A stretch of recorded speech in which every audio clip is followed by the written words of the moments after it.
श्री हनुमान व्यायाम प्रसारक मंडळाचे सर्वेसर्वा पद्मश्री प्रभाकरराव वैद्य यांच्या वाढदिवसानिमित्त आयोजित अभिषेक समारंभामध्ये देशभक्तीचं अद्भुत दृश्य बघायला मिळालं।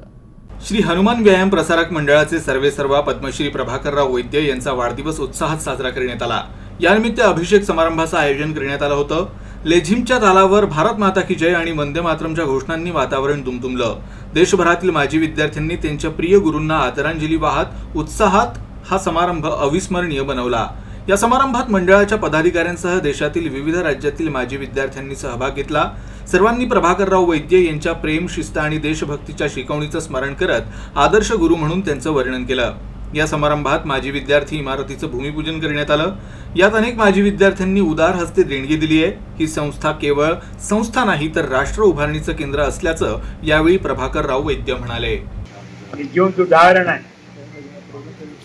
हनुमान साहेब जो सुरुवातीला काम करतो तो शेवटपर्यंत काम करत राहतो, कधी थकत नाही। नारा आगे बढ़ो, सबसे आगे बढ़ो, करते रहो, देखा जाएगा। एक बार करते रहो, देखा जाएगा, करते रहो, देखा जाएगा। अपना त्या नारानुसार अभिषेक कार्यकर्ते सतत काम करतात, त्यामुळेच व्यायामशास्त्र बोलतात। हे दोन उदाहरण मूर्तिमंत उदाहरण खोडसकरजी आहे, लुथराजी आहे, पाटील आहे, ते युगाचे लोक। योगशास्त्र याने सुरू केलं। शास्त्रीय स्वरूपाचं ज्ञान याने सुरू केली हिंदुस्थानात। त्याची हिंदुस्थानामध्ये योगाचे तज्ञ त्याने निर्माण केले। त्याचं श्रेय त्या ठिकाणी जातं।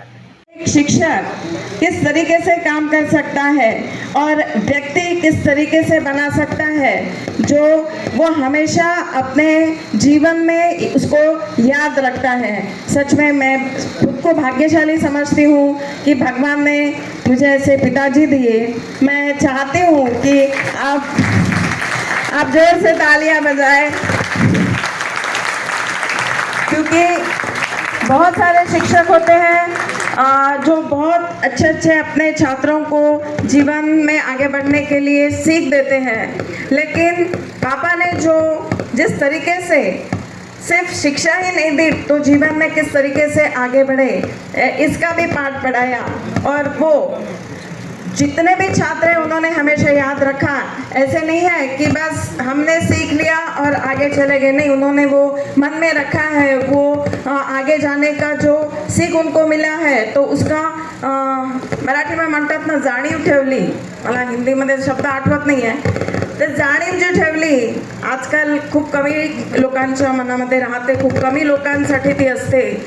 आणि मला खरंच म्हणजे काय बोलावं कळत नाही आहे। हे म्हणजे आपण इथे जमलो आहो, सब यहाँ पे इकट्ठा हुए हैं और बातें हो रही है, लेकिन इतना आसान और इतना इजी नहीं है जो पापा ने काम किया, जिनके बारे में सभी बोल रहे हैं।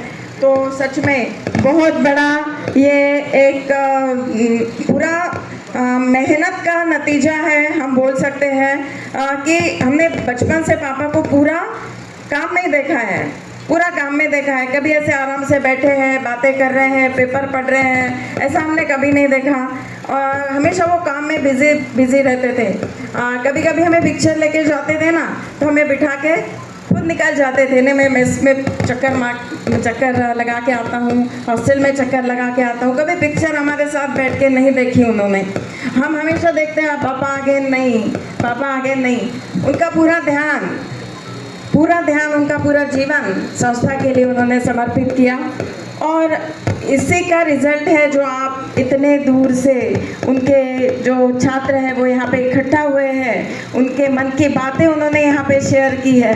मैं सोचता था कि वैद्य सर का सीक्रेट क्या है, तो धीरे धीरे मुझे समझ में आया कि वैद्य सर का एक सीक्रेट है, वो है रेगुलर एक्सरसाइज। सीखने लायक क्या है, तो नॉन स्टॉप मुझे पता नहीं है, लेकिन वो 10 साल से 15 उनकी एज जो होंगी 10-15 साल, तब से रेगुलर एक्सरसाइज जो कर रहे हैं, अभी भी एक्सरसाइज कर रहे हैं। अभी भी सवेरे 2 घंटे 7 से 9 वो एक्सरसाइज करते हैं, 94 ईयर्स ओल्ड। इसके लिए तो पहले ताली मुझे बताना चाहिए। और आप बहुत सीनियर है, हम कश्मीर में गए थे पिछले साल, जैसा इन्होंने बताया, इस्पांडे सर, उपाध्याय सर, माधुरी मैडम सब, हम सब गए थे। 6000 स्टूडेंट वहाँ पे अभी कार्यरत है जम्मू कश्मीर में। वो यहाँ आए, वहाँ आए थे, बहुत पुराने 70-75 के बैच के, 80 के बैच के, सब आए थे। कुछ तो आए सिर्फ रो रहे माधुरी को देख के, मुझे तो वहाँ पहचानते नहीं थे, उसको देख के रो रहे सिर्फ। फिर हमने इनको वीडियो कॉल लगा दिया और इनसे बात करवा दी, उनको समाधान हो गया। और कितने हो गए, लाखों वहाँ पे है, लेकिन अभी कार्यरत 6000 वहाँ पे है। तो कितना प्रेम है। इनको जब पद्मश्री मिली थी दिल्ली में, मैं गया था, हम सब गए थे, तो उस टाइम धर्मेंद्र को पद्म भूषण मिला था।